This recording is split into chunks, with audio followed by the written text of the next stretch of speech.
Ladies and gentlemen, this is the 12th and final round. Right hand, Golovkin steps in and down he goes again. Unbelievable. Mayweather makes him pay. What a rookie mistake. A sensational left hook by De La Hoya. It's facts. I'm the best. You know what I mean? Sometimes I don't want to believe it myself, but it's the truth. I'm the best. I'm going to show you how great I am. From Southern California, this is the Last Round Podcast. Welcome back to another edition of the Last Round Boxing Podcast. Thank you again for joining us. Jumping straight back into it. This past weekend, Ben Whittaker, which we were just talking about before we came on air, gets the crazy first round KO, quick work. And his Matchroom debut, I wasn't even aware this was his Matchroom debut, so maybe you can give me some more insight, give our listeners a little bit more insight on that. I believe he's now ranked the number 5 in the WBC rankings in the light heavyweight division. And then Eddie Hearn, obviously the promoter that he is, talked big about Whittaker after his fight, calling him a superstar, you know, doing the whole promotional shtick. What do you think? What do you think about Whittaker? What do you think about his quick work of that night on the first round KO? Is he the real deal? Or is his popularity exceed his talent? I think whether he's the real deal is still to be decided, because obviously, you know, the one blemish on his record is that, was it a draw with Liam Cameron when he flipped Liam Cameron over the side of the ropes, came back, obviously manages to defeat him in relative ease in the rematch, but I think it'd be good to see him in there when people like obviously come in to win, decide to like punch back a little bit more, because, you know, this fight was over in 2 minutes. I think the ring walk with Desert Rascal might have been longer than the actual fight itself. So it was more of like a show opening, like, hey, you know, this is his first fight. You've got the wrapping on the way down to the ring. Beautiful 1-round KO. It was just, okay, like Ben Whittaker's here. And I think now we need to move on and, you know, have him fight some people, you know, maybe at British level and then work his way up, because even though he seems to be in boxing for a long time, you know, we've got the Olympics and then he turned pro with Boxer. He didn't really do a lot over those periods of time. And then now he's with Matchroom. I think he's about 28 years old. He needs to move fast. So I think next year you want to have him out a lot, but keep moving him up. English level, British level, European level, and then just get him in there with some top 15 world contenders. And then, boom, world title by, 29, 30, at least to be in there challenging with somebody at that age, because we've had other guys come out of the Olympics or out of the amateur system that we've all raved about, especially in the UK, and it hasn't been what we thought it's going to be. You know, Anthony Fowler came out with great pedigree. Thomas Stalker was like the UK captain of the boxing team when he came through. Audley Harrison came out with huge fanfare, threw money at the guy because he was charismatic, he was British, he was also a heavyweight, you know, and look at him, got absolutely smoked when he turned pro. So at the minute, it looks like he's the real deal, and especially in terms of being a salesman and selling himself to the crowd. And obviously we know that Matchroom love that. I'm sure that's probably why they wanted to get him from Boxer, and where they originally wanted to get him when he turned pro, because he sells tickets, and like being you spoke before you press record, he's one of the most followed British boxers in the UK. And he's where do you think he tapped into that? Is it just because of his social media strategy is better than others, or what happened there? His flashy style in the amateurs and in the UK, I think that probably sold himself to a lot of Americans, because I'd say Americans are a bit more flashy in terms of style and sports compared to the UK. So I think that sold it more, whereas I think some people in the UK are more traditional and they don't like it. That's why I think even when Prince Nazim Hamid was coming through, people either loved him or they hated him. They didn't like it because, like, what is he doing? He's arrogant. He's showing off when he's beating this guy up. And some of the boxing purists didn't like it, whereas some of the young crowd absolutely loved it. So I think that probably sells himself to like maybe a different crowd, maybe the younger crowd. And I think I'm pretty sure he brought out like a rap single. You know what? I did hear about that. He's a singer or something. Yeah, so I think maybe just being in and around like that culture. I don't know whether he's been on other albums and stuff like that before. That also opens up like a different crowd for different people to follow you. And he talks pretty well. He kind of like understands that social media side because he's younger. He grew up with that, whereas some boxers didn't. So why do we know any details behind how long his deal is with Matchroom? I mean, I'm assuming it's an extensive contract, right? I mean, I would think so. Yeah, I don't think Eddie touched on like how many fights it is, but I would assume by the way that they're talking, it's probably a fair few years with options. I'm sure if he wins a world title, boom, that'll probably triggers a few more options in terms of fights. Whereas maybe if he doesn't do as well as they think, there might be like a get out clause as well. Because if you think about it, really, we haven't seen him tested in terms of like his chin. What happens if he's all this flashiness and knockout power, but there's no chin there? We've not seen that yet because he's been carefully selected so far, like all the way through, apart from maybe the Liam Cameron kind of slip up, in the draw where you kind of throw him over the ropes or whatever it looks like when you watch it back. Do you think there's any comparison to Ryan Garcia's career? Because we talked about like you mentioned, he has a questionable chin. Ben Whittaker does. Ryan also has been hit. I mean, is there any? Their social media presence is obviously significant for both of them. Ryan more than him, globally at least, or in general. But am I stretching here, or is there a comparison there? No, I can see where you're coming from. Obviously, Whittaker was an Olympian, so he probably has a little bit more battle tested. But I know where you're coming from. Obviously, like the pros is a completely different game, different size gloves and stuff like that. So he's popular on social media, like Ryan, carefully selected opponents, like Ryan, because of the fact of he's the cash cow for Matchroom right now. I'm sure he's on a great contract as well to attract him to leave, boxers to come over. Boxer didn't want to lose him. Right. So I'm sure, in some way, shape, or form, they want him to do well because there's a lot of money behind it. They did those crazy commercials, which probably cost a decent amount of money to make as well for the signing, like the release of when they actually signed him, like Show Me the Money, that video that they did.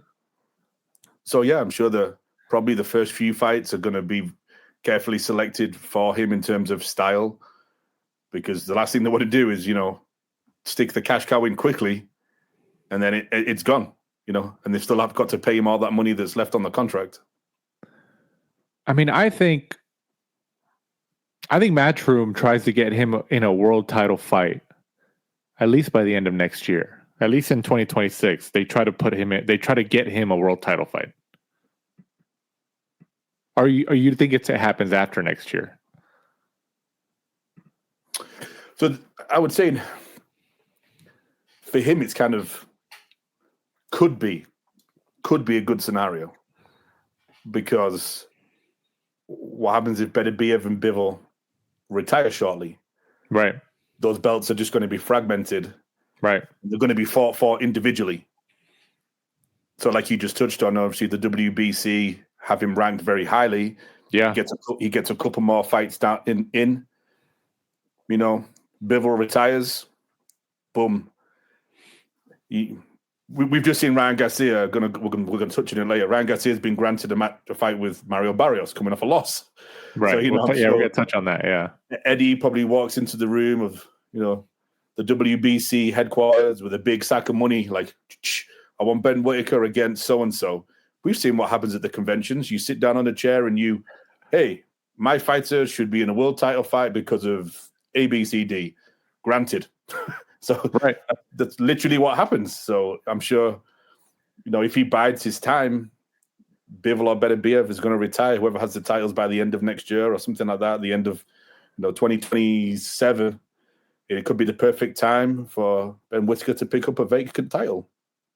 You talked about the convention, because I think the convention just occurred Wasn't it like in Asia or something like that? Somewhere over there. But and how how certain politics work in terms of communicating what you want at conventions like that over the last several years. I always remember when Eddie Reynoso kind of stood up and like was talking to like the entire board of the WBC and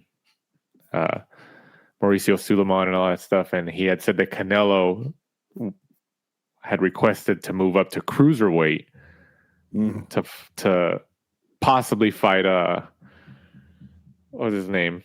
Makubu. Yeah, Makubu. And I remember like just watching that video, whoever was filming him from the side or whatever, and then you see Samson, because Samson was also there to try to be like, hey, well, I want my guy Benavidez to try to get the Canelo fight, and then he hears Reynoso say, oh, we want to move it to cruiserweight. And then you see Samson's face like, what? What's going on here? Like, I always thought that was so hilarious. But it just, like you said, it goes to show you, it's just like, oh, like, obviously, if you have the pool, obviously, and Canelo and his team have, the authority already there, the foundation, they would probably be able to do that. That's what I'm saying. Like, with WBC ranking Whittaker so high already, like, kind of goes back to sanctioning fees. Like, do you want to have your title go in a fight that two fighters, the combined purse is, 700,000? You get 2% from each purse, or do you want to have somebody with Whittaker's stature, where he's likely going to get paid a lot more than that, and then that 2% obviously increases in value? I mean, we've talked about that. We've talked about the business of boxing, at least within the sanctioning bodies, for years. I mean, we know there's associated fees to fight for the titles. I mean, we know that. So that's what I'm saying. Like, I think with Eddie Hearn, Matchroom, being a big promoter there, and now that he's in the top 5 in the WBC rankings, they're going to try to maneuver him at least by the end of next year, to at least try to either get him that title or get him into a fight like that. Because I'm pretty sure they're going to try to avoid at least fighting Beterbiev. And I'm sure they're going to try to stay away from Bivol or Beterbiev. So I think Eddie Hearn and Matchroom are hoping that Beterbiev and Bivol kind of hang up the gloves and retire before Whittaker actually gets a chance to fight them. Am I wrong? No, you're 100% right. I mean, an example of how you can get into the rankings by just being popular, and I just checked this whilst you were talking, Jake Paul is ranked 15th in the WBA world rankings at cruiserweight. Yeah. And I wonder if that's like the highest. Where is he ranked? Like WBC, WBO, IBF? It's crazy. It's absolutely crazy. So that just shows you that popularity and bringing money to the table talks more than skills, essentially. And but Whittaker. You said it earlier, and that I keep thinking about it when you said it, because I didn't really like think about the stable that Matchroom currently has. But you really think that Ben Whittaker is the biggest star right now that Matchroom has on their stable? Aside from Anthony Joshua. Yeah. Oh yeah. That's well. Yeah, of course. But you think then it's Whittaker now? Like, are we forgetting somebody? Because I'm like, are we forgetting somebody besides AJ? That's right.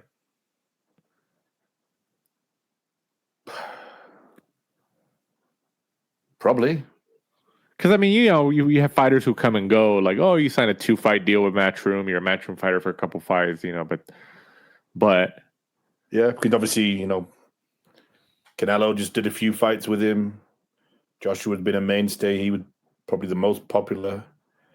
Yeah. I mean, gone are the days, I think we touched on this in a previous episode a while back of, your Cal Froch, your Amir Khan, your Cal Brook, who were all super popular and well-known in the UK. And I'm sure some of them were popular out here. Cal Brook came over here, fought Sean Porter. Cal Froch, you guys may have known just because that division was on fire at the time. But yeah, I would say it probably is in terms of, Olympians are quite popular in the UK because we normally, like a lot of the terrestrial TV, like BBC and stuff like that, show the Olympics. Yeah.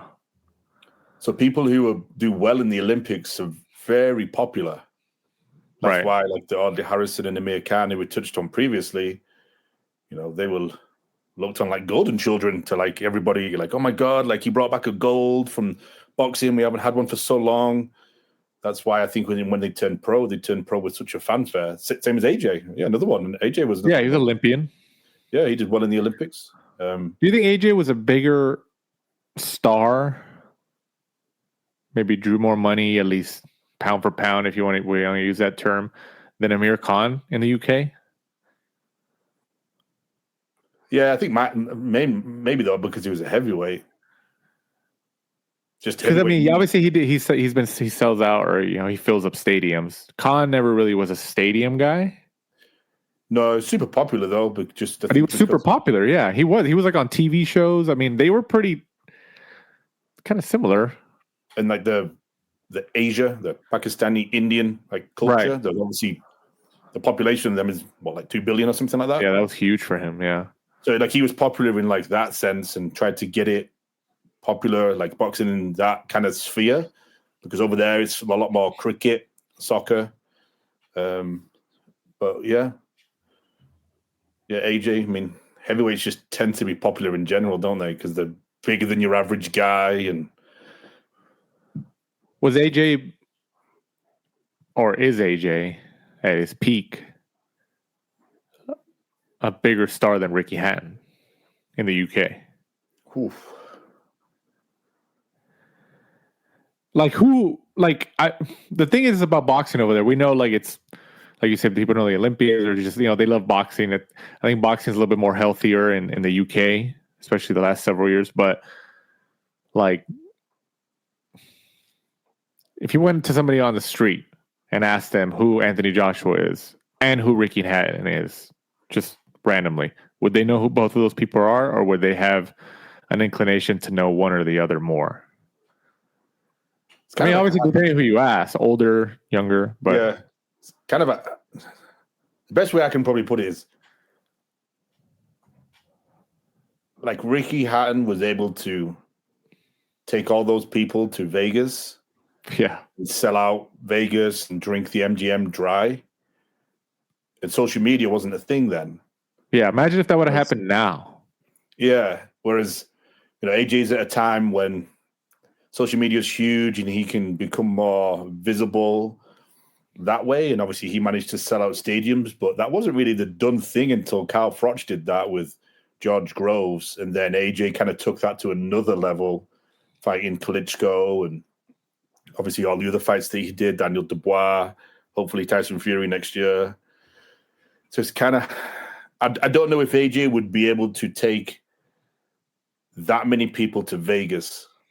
Okay, they may travel down to London to watch him in Wembley for the event, but I don't know if anybody could get people to buy a plane ticket and book a hotel and a fight ticket, or even just go to Vegas to watch it in a bar like Ricky Hatton did. Nobody since him, right? At least from the UK fighter. No, because he managed to. That's impressive too. I mean, it also helped that he fought Mayweather and Pacquiao. Right. But he managed to gather the soccer fans because he was a soccer fan himself. And as a soccer fan, you're used to traveling in the UK because you go to all the away games. And then obviously you get to throw in a little trip to Vegas with that as well as a Brit, which is obviously, an amazing trip for you guys, for us guys. Yeah. So it was kind of like the perfect package, Trip to Vegas with the boys, also get to watch a Ricky Hatton fight. Let's go. Yeah. I mean, I think it also helps, like we mentioned on past episodes, how Ricky Hatton was looked at as like an everyday guy who you would probably just see at the bar or at the pub. Yep. You can have a beer with him. Whereas AJ is a little bit more refined in terms of PR. Yeah. I mean, there's nothing wrong with that. Like the guy, you want a representative of your company or of your sport or something like that. Like he's the guy. Like what they write down, like on PR strategies, like that's what he is. So he's reliable. It works. But I think that's where maybe the key differences are. Is that Ricky Hatton was, like you said before, he was looked at as as an everyday person. Yeah. And Tyson Fury, I think Tyson Fury was getting close to that, even though he's like 6'9", but he was also looked at as like an everyday guy, at least more relatable. But I don't think he crossed over into Ricky Hatton territory. No, I think too up and down with his saying things and not fulfilling them, and then kind of using the same jokes over again. I think people, if you look at social media, kind of got tired of him like retiring and unretiring, and if I win this fight, I'm going to donate all of the money to the homeless. And it was like he did say that. And like he never did. Like that sort of stuff, I think, caught up with him where Ricky really wasn't like that. But that's right. That's a crazy tangent. We got onto Ricky Hatton for. Well, we were talking about Ben Whittaker being, being popularity, and like we know who it is, obviously, but we know who he is, obviously, but like we talked about his social media following, like in terms of UK fighters right now, like he's like in the top 5. AJ's obviously number 1. I think he, talking about social media following, he blows everybody out of the water in terms of UK fighters. But Ben Whittaker's, I think, a couple behind him. Not like close, but like he's still like in the top, maybe even top 3, top 4. Yeah. So that's what's interesting to me. It's just like he's, that's why I made that Ryan Garcia comparison, because Ryan Garcia kind of leveraged his social media following that he had created over the years into bigger money fights, bigger contract, and all that. So Whittaker, I think, is kind of similar right now.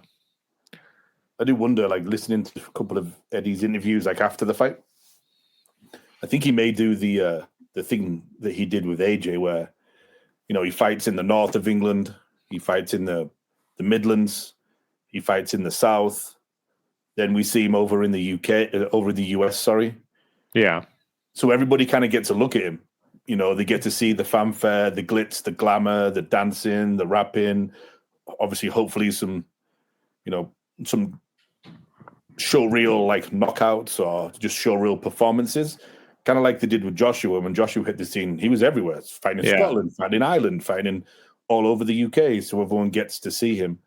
And I think that's probably what he'll do with, Ben Whittaker. Like, I'm sure, I mean, you'd hoped we'd like to see him out, several times next year, because like we just touched on, AJ's probably got 2 or 3 fights left. They need another AJ. They need another guy that's like the head man for Matchroom. And you don't think AJ? You don't think AJ hangs it up after if he fights Tyson Fury next year, and then they both hang it up? They're just like, I think we're done.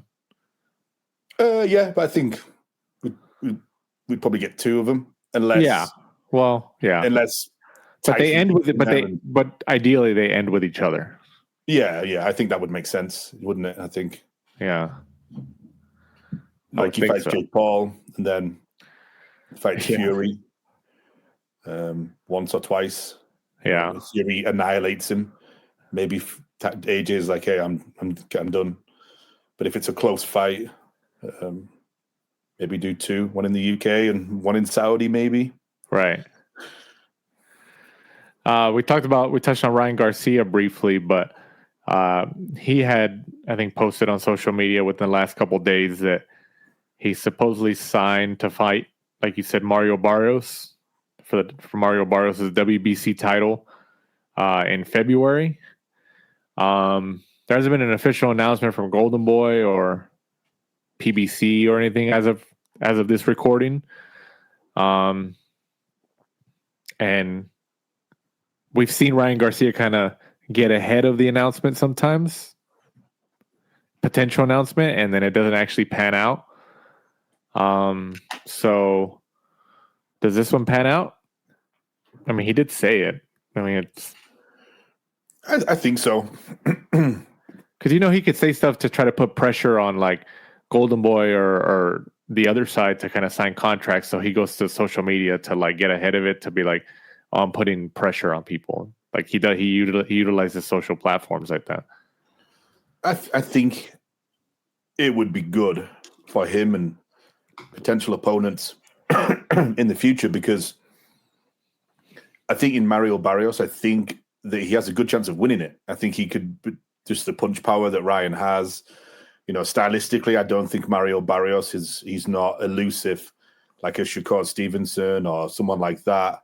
He's there to be hit, even though Ryan did struggle with that in his last fight against Rolly Romero. But I don't know if Ryan was firing on all cylinders there, because that performance, you'd have thought Rolly is tailor-made for somebody like Ryan, just because of the punch power he has, like how quick his hands are.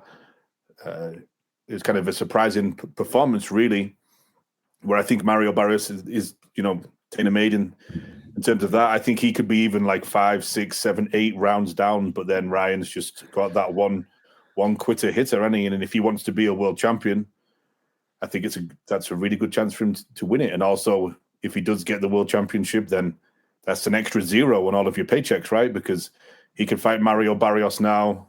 Conor Benn sits at home, recovers from those last 2 grueling fights that he've had. Fights Conor Benn in the summer, Wembley Stadium.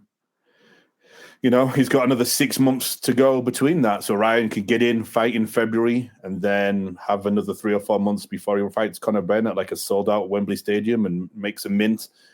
And it's for the WBC welterweight world title. A belt that Conor Benn's dad held, and a belt that he likes to win. That makes a lot of sense. That makes a lot of sense that he tries to make the fight with Mario Barrios in February, and he beats Mario Barrios if he does. And then Golden Boy probably looks at trying to make a big stadium fight with Conor Benn in the UK.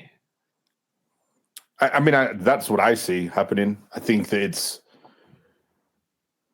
all there for Ryan to do if he can just keep himself on the straight and narrow till February, get a win against Barrios, and then big fight over in the UK against Conor Benn. There's not many people that really get to do the stadium fights, and they're nearly always in the UK. So I'm sure it's probably something that American fighters are like, man, like, listen to the audience, listen to the atmosphere, and what's it like fighting in front of 80, 90, maybe even like 100,000 people. Yeah, and that fight in the US won't even be close in a stadium.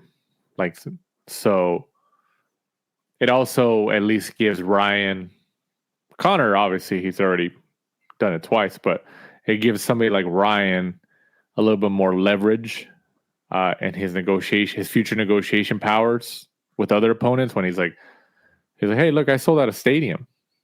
I sold out Wembley, or I sold out, this or whatever.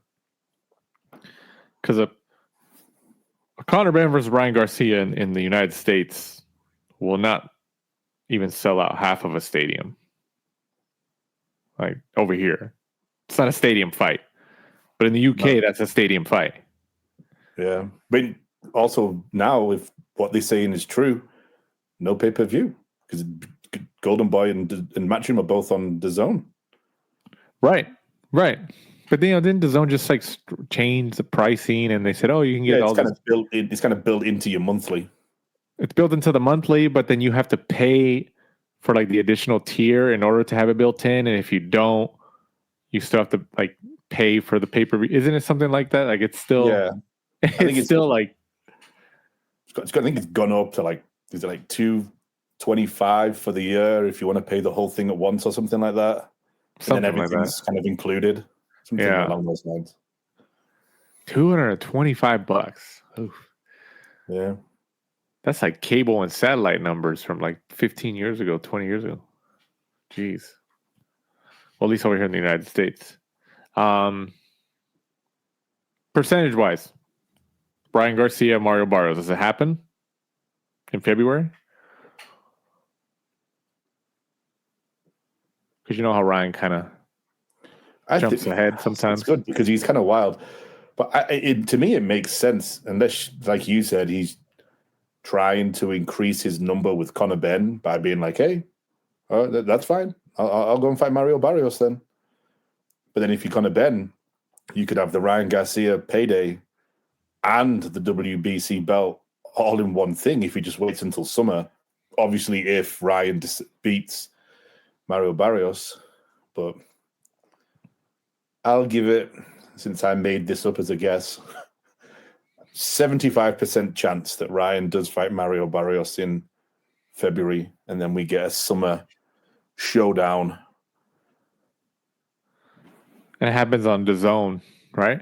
Or does Prime and DAZN try to combine?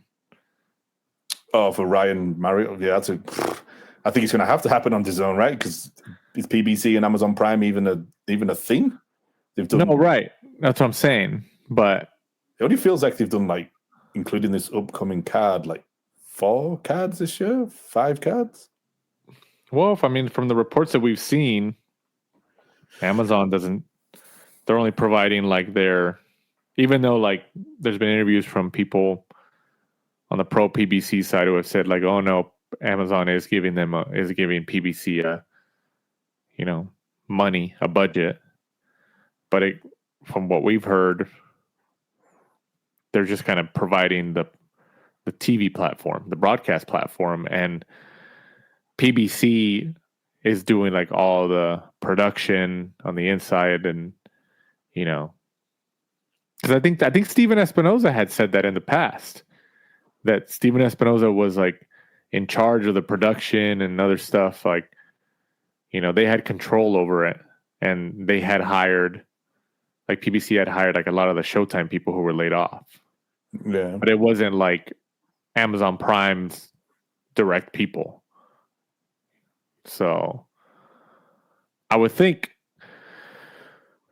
that PBC would try to be like, no, we want to do like a simulcast, but Ryan is obviously the more well-known fighter, so he would technically have the leverage, but then PBC and Barrios can use the title as leverage as well. Be like, well, no, if you want to do this, you have to do a simulcast, or you have to come fight me on Prime.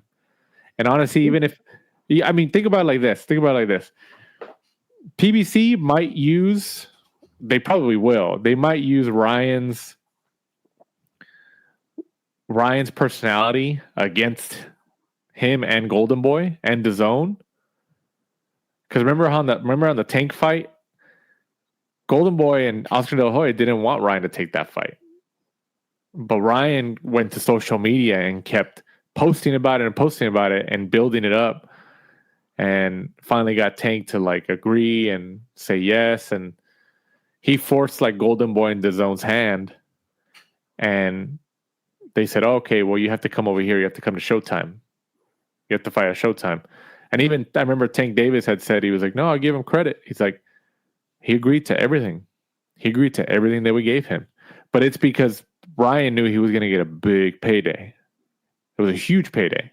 From that fight forward, like he completely changed in terms of his approach to his career, because he started making a lot of money from that point.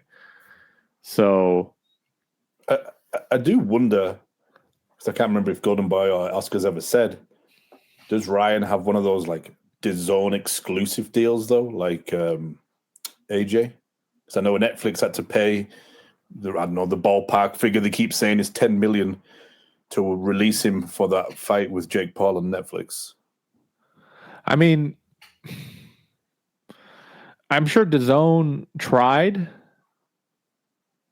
or they might have an exclusive deal, but these usually work where DAZN is like, oh, well, we get first rights.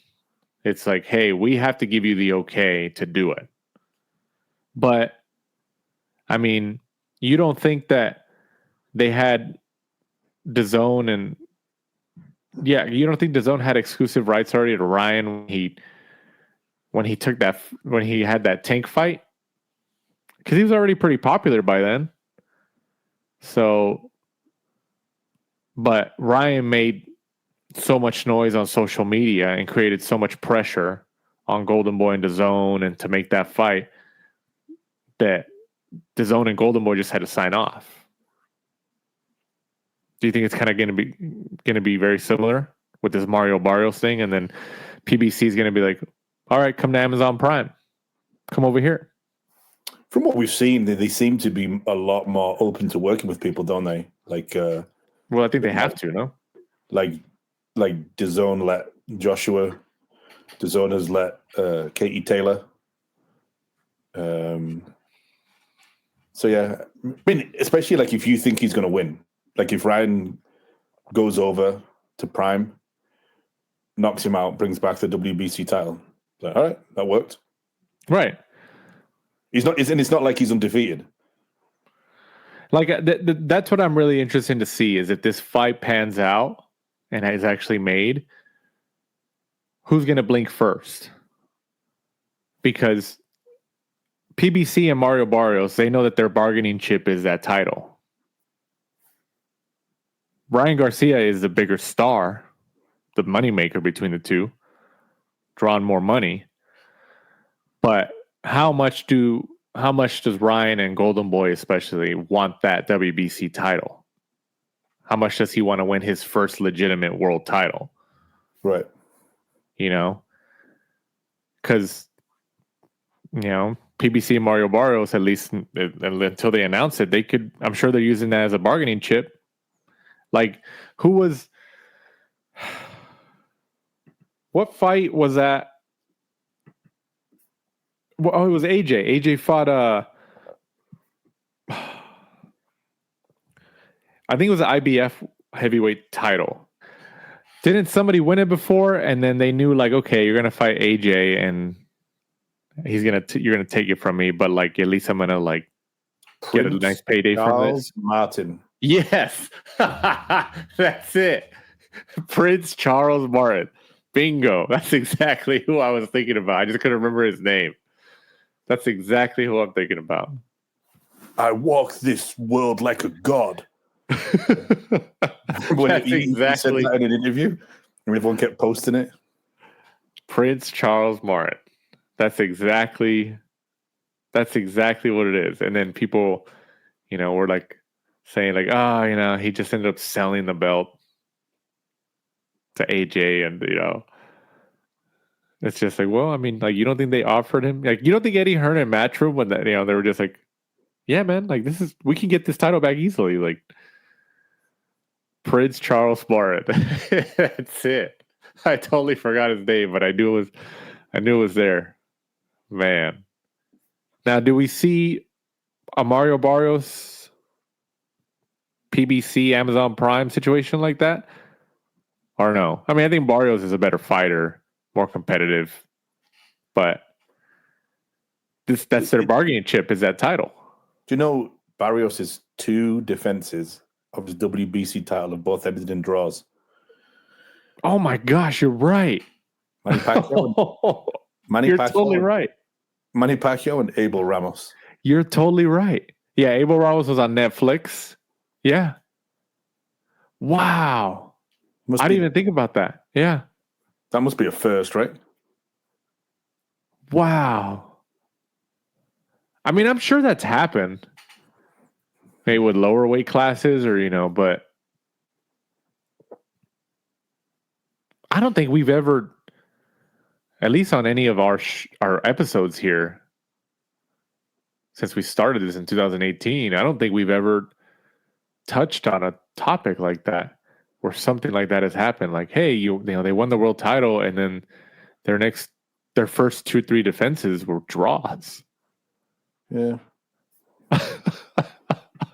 He had draws. I didn't even think about that. That's right. Yeah, the Ramos one on Netflix, and then the Manny Pacquiao. Ryan Garcia could be a draw. Never know. Yeah, it's crazy. Jeez. Craziness. Moving on. Speaking about Manny Pacquiao, his son, is he Manny Pacquiao Jr.? Emmanuel Pacquiao Jr.? Isn't it the same one? Or is this one of the other sons? It's the oldest, I think, right? Jamel? Jimuel Pacquiao. But is he Manny? Is that like a nickname? Because I think there's a junior, isn't there? I think he has a son who he named after himself. I think. So I'm not sure if Jimuel Pacquiao is junior. Just Jimuel is his nickname. Correct. You're correct. Right? Yeah. Okay, I knew it. So this is junior. Pacquiao Jr. alias Jamel. Yeah, so I knew it. So this is junior. So he fought to a draw in his pro debut at the Pachanga Resort and Casino in Temecula, California, which is about 50 miles north from San Diego, California. Temecula is known as like a wine country of Southern California. I mean, I'm sure our listeners have heard of some of the fights that their Top Rank has had some fights there. I believe Golden Boy. So there's been some fights there in that casino. I mean, a draw is better than a loss, right? I mean, what else could you really say? No, I guess, yeah, draw is better than a loss, but I think when you're a boxing nerd like us, if you get a draw on your pro debut and you're the favorite, that's generally a lot. You should have lost. And they've kind of given you the draw to kind of protect you. Because the guy he fought was, his last name was Lally or something like that, right? Yeah. I mean, Brendan Lally. Yeah. Where was he from? Chicago. I mean, I'm sure that put a lot of eyeballs on him just because it's Pacquiao related. So, I mean, they're still going to put Jimuel Pacquiao out there somewhere, you know? Because I mean, were you the one that told me that like that event sold well or it sold out or something? Yeah, I mean, from what they were saying around here, that it sold out, but you know, I know that they do quite often when it's on a casino. There's quite a few tickets gifted to, the local tribe people, the tribemen. So it's whether every ticket was essentially sold or if there was a lot comped to the casino, the hotel, or to local people. I'm not too sure. I mean, me and you didn't go, and none of the boxing fans that I know at work went. I mean, I thought about going. I've known about it for like a month or so, but I didn't go. Just a busy weekend to do it. Well, that's exactly why. That's why I didn't go. I was like, I already had stuff planned, and you got like your Thanksgiving, you've got like a lot of the holidays, college football and stuff like that. Super popular over here. So, but it worked out. I mean, yeah, he'll be back. I do wonder if he's going to have him fight maybe like a second pro fight in the Philippines or somewhere in Asia or Japan or something, or if he'll have him come back to the States. He's one of those kids, and we've got a good example in Conor Benn and Chris Eubank Jr.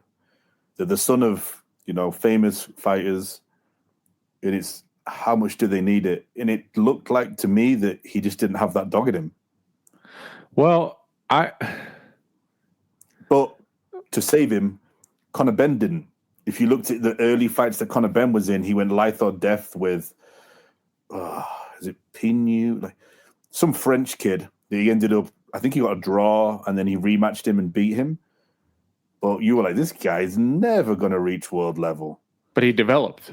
But yeah, he developed, and you could just see, even by just looking at his body, like could be the Mexican beef, or it could have just been the hard work he put in the gym. Ask Canelo, yeah. And that's what I think he needs to do if he really, really, really, really wants to follow with his father's footsteps and do this. Just go away and train, do lots of sparring, maybe go to Freddie, do all the stuff with him. Well, he was being trained by, or at least one of the trainers I saw was Marvin Zamudio, who is like Freddie Roach's right-hand guy, a wild card. So there's a connection there. There's no better gym than that, but you've got to immerse yourself in it, right? It's not a part-time job, you know. I mean, like if his son, if Jimuel Pacquiao is like primarily living in like the LA area and like training at wild card throughout the year round, and like really kind of dedicating himself and being around the wild card fighters and Freddie Roach, some Marvin Zamudio and that stuff. I mean, if he really dedicates himself to that, then I think he has a shot, you know, especially going after Pacquiao, going with the Pacquiao name and all that. But I mean, you also got to look at it too, is like Pacquiao literally like built himself to the success story that he is because of boxing. You know, he came from a poor background in the Philippines, and he was such a great fighter that it made him a multimillionaire and ended up making him like a congressman in the Philippines, you know? So, you know, obviously, his kids grew up a little bit differently than he did because he was so successful, which is, you know, obviously you're going to do that, or he did that. But yeah, I think his son's going to have to, like you said, like Conor Ben, he's just going to have to find that development and build that up, you know? I mean, like I said, a draw is better than a loss. So, and he's still young. What is he? Maybe early 20s? I just had him pulled up a second ago. Where was he? I think he's the oldest.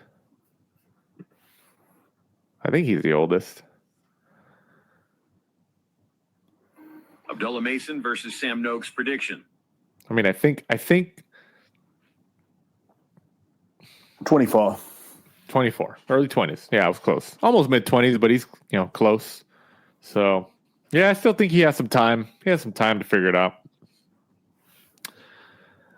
Moving on, almost rounding the finish line here on this week's episode of the Last Round Boxing Podcast. This upcoming Saturday, Isaac Pitbull Cruz puts up, actually, it's not his title, it's for the vacant WBC 140-pound interim world title against Lamont Roach, who Roach was supposed to rematch Tank Davis earlier this year, but then Tank Davis was switched to Jake Paul, then that backed out, now Tank Davis kind of disappeared. This is actually, we were talking about this before we pressed record earlier. I think this is a fun matchup. This is a fun matchup that I don't know. I can't really like look at both fighters and really decide who I think is going to win. I really have to think about this. What do you think? I mean, going off, you know, recent performances with, you know, Lamont Roach, obviously, I was hard on him before. I know we got some stick from his manager when I said he was the weakest champion. I know. But look, he proved you wrong.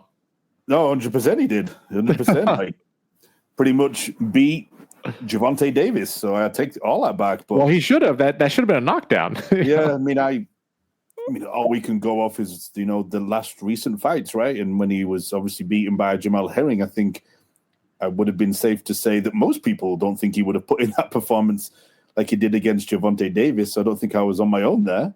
I'd like to think so. But yeah, I think he's on a great tear of form, and I'm sure having that, you know, performance against Gervonta Davis, even though he didn't get it, I'm sure that made him think, you know what, like I can get in here and I can fight with the best of the best because, you know, Gervonta Davis is considered that.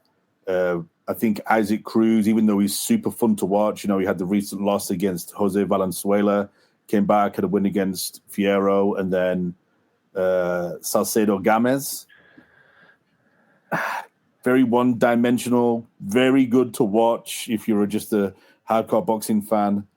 And I think Lamont Roach will have too much for him. I think he's just more well-rounded. I think he's got an A game, a B game, probably a C game in his pocket. whereas Isaac Cruz really just puts his head down and just comes at you. And even though it's super, super fun to watch, I think Roach will get the win. I think it'll probably go all 12 rounds. I think he'd have to be, a crazy person to be able to stop Isaac Cruz.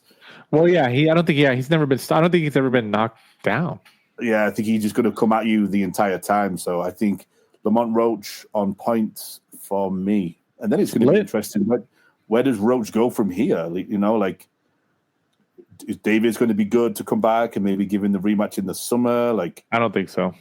I'm sure it's just going to be big fights from Roach going forward. Roach was on the Erislandy podcast show this week, and he had said that he kind of indicated that he thinks he wouldn't be surprised if Davis does retire, because Davis was already talking about it. He's like, I'm going to retire at the end of 2025, and now that this whole Jake Paul thing kind of fell through, he thinks he wouldn't be surprised if he said that Gervonta Davis just hangs it up. And he's like, I made my money. So, Lamont Roach is he can move. I think he'd be open to going up to 147. I don't think he has any. He said he's still comfortable at 135. That he still has unfinished business down there, but Roach is in that position right now as a fighter in his career where he's got enough eyeballs at him, and he's built his stock up after the Tank Davis fight, where even if a big fight offered him at 147, especially if it was for a title, I think he would move up. Between 135 and 147, I think he'd be, if it was a big enough name, I think he would go to either of those three classifications. So WBC interim, so it's going to be interesting. If Roach should be two-time world champ, is that? Yeah, I can see why you say Roach, and based off of his last performance, I am glad that he is fighting by the end of the year. Because from his understanding, the rematch was activated by Tank Davis, and they were close to making the rematch official and doing it again sometime this year. But then, Davis went the Jake Paul route. So I am glad that Lamont Roach and his team decided, hey, I still want to fight one more time by the end of this year. I want to fight. And this is still a very significant fight. This is a good fight. So I don't know, man. I think it's a toss-up for me. It sounds like you're going towards Isaac Cruz there, Daniel. I don't know. Because I think Lamont Roach has gotten way better. And I think he showed that with Tank Davis. I think he did. He has. But I also don't want to discount Pitbull Cruz's, even though his more recent fight, it looks like he might have regressed a little bit. I still don't want to discount him that much. I don't know, man. I think I'm going to go Cruz on this one. I think I'm going to go Cruz decision. Cruz decision? Majority decision. But it's going to be, I think it's going to be competitive, though. I'm assuming the winner's going to fight.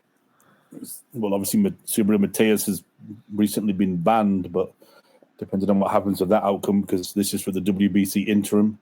Yeah. If Matias is going to be banned, we'll have to see what happens. But he was supposed to fight Dalton Smith. Yeah, that's right. Huh. Yeah, it's intriguing. I like this fight, though. So, PBC on Prime, Amazon Prime this weekend. I believe it's in Texas. It's a pay-per-view. Yeah, San Antonio. Yeah, San Antonio, Texas. So, there's a pay-per-view on Prime. So, if you have Amazon Prime, if you're open to buying it, it'll be on there. Also on the card for the middleweight unification, WBA, IBF, and WBO, Janibek versus Erislandy Lara. I think Lara's been one of those fighters who's just been across all these different generations now of fighters, of fights. But I'm picking Janibek in this one. And I think Lara gets knocked out. What do you think?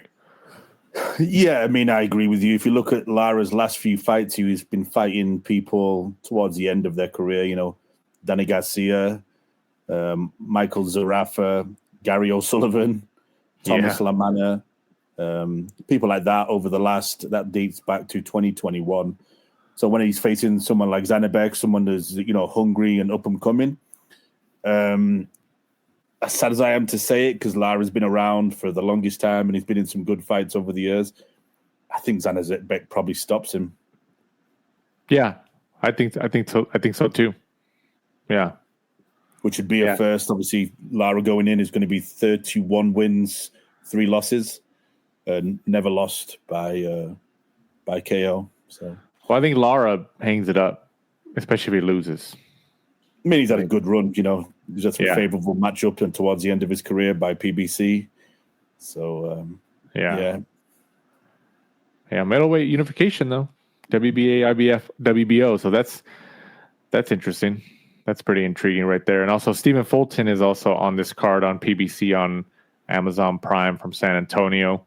And then also this upcoming Saturday, the same day, on DAZN, Jimuel Pacquiao defends his IBF Cruiserweight Championship from Australia against, is it Sin Cara? How do you say his name?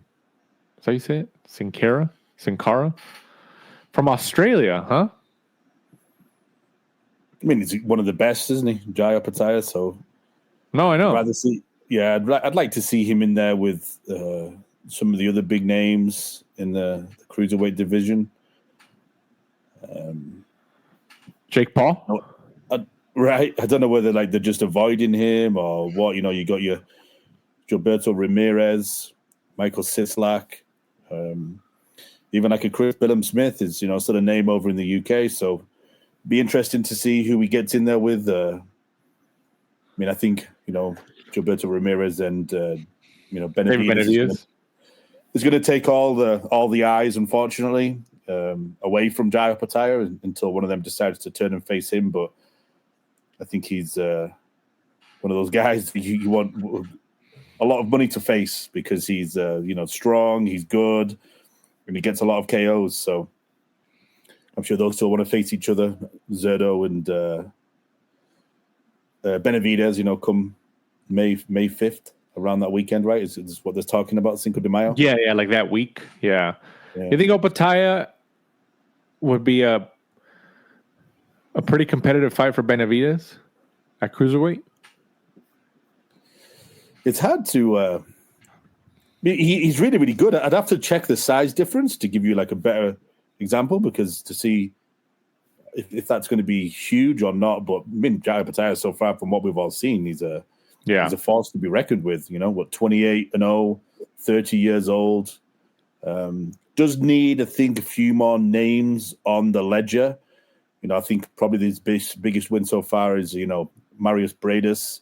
Yeah. And apart from that, it's kind of shallow. Jack Massey, only really known over in the UK. Ellis Zorro, same thing. Jordan Thompson, same thing. It's just one of those Aussies that loves killing the Brits, I think. Yeah. So, I mean, just to get him on the ledger, you know, I said the same thing about Crawford and other people, so I have to say the same thing about Pacquiao, right? So it'd be good to see him in there with like a Benavidez, a Zerdo, just to really cement himself as the top of that division. Yeah, I could see that. That Benavidez Zerdo fight in May, that's pretty fun. That's a fun fight. I mean, I'm going to be working the January 16th Zerdo fight in Palm Springs. Yeah. So obviously, if he comes through that, then obviously we'll see him out again Cinco de Mayo weekend. So, well, that's the plan. That's what they're hoping. Yeah. You know, that's what they're hoping happens. So. Our boy Lex is on the card. Alexis Rocha. Lex. Shout out to Alexis Rocha. Lex. He's rematch. Also on that card at the Acusure Arena. Yeah. How do you say it? That's a new arena. So for our listeners, especially if you're in the California area, there's a newer arena is it technically Palm Desert? It's the Palm Springs general area. Yeah. But I think it's Palm Desert, which is... I think you're correct. They always advertise it as Palm Springs, but I think it's actually Palm Desert, yeah. Yeah, which is before Palm Springs, but they're close enough, I believe. It's a new arena in that area. I think it's, maybe 10, 11,000 seats? Yeah, around there. It's super nice inside, similar to the Toyota Arena in terms of... the Toyota Arena in Ontario, California, so it's similar to that. So that's a new arena that they're probably going to take advantage of, and obviously with the Zordo fight, they're taking advantage of, so... They held Ben Knuckle a couple of weeks ago. A few big concerts, hockey team out there as well. Yeah, so... And there's that other in Oceanside, California, which is towards the San Diego area. They have a new arena down there too, which is probably around 8,000 to 10,000 seats. I forgot what it's called. Yeah, I forgot. But the Los Angeles Clippers basketball team, their minor league G League team, plays down there. And then I think they also have like a hockey team down there or something like that. Front Wave Arena. Yeah. So, I mean, it's good for the Southern California area. More arenas like that. Especially arenas that like don't have to be like 20,000 seat arenas like the Staples Center in downtown LA. These 8 to 11,000 seat arenas are a little bit easier to sell. And then when they're sold out, it looks good on TV. So, I think that's a nice little sweet spot for some people. So that really works. That's pretty good. But once again, guys, we appreciate you guys listening to this week's episode of the Last Round Boxing Podcast. And before we sign off, once again, Mike, go ahead and let them know where they can find us and follow us. At the Last Round 12 on Instagram and Twitter. And be sure to join us next week to review the PBC card. And yes, we are only weeks away from the world's hardest boxing quiz. Oh, yeah. Alan Dawson, our guest a couple weeks ago, said he wants to come back. So begging to be on, Danny. It was embarrassing. He was begging to be on. Yeah. And that's on recording, too. So people can't call us liars about that. So for my co-host, Michael Shepard, I'm Danny Z. This is The Last Round. Thanks for supporting and listening to the show. Follow us at The Last Round 12 on social media. Rate, review, and subscribe. This is The Last Round Podcast.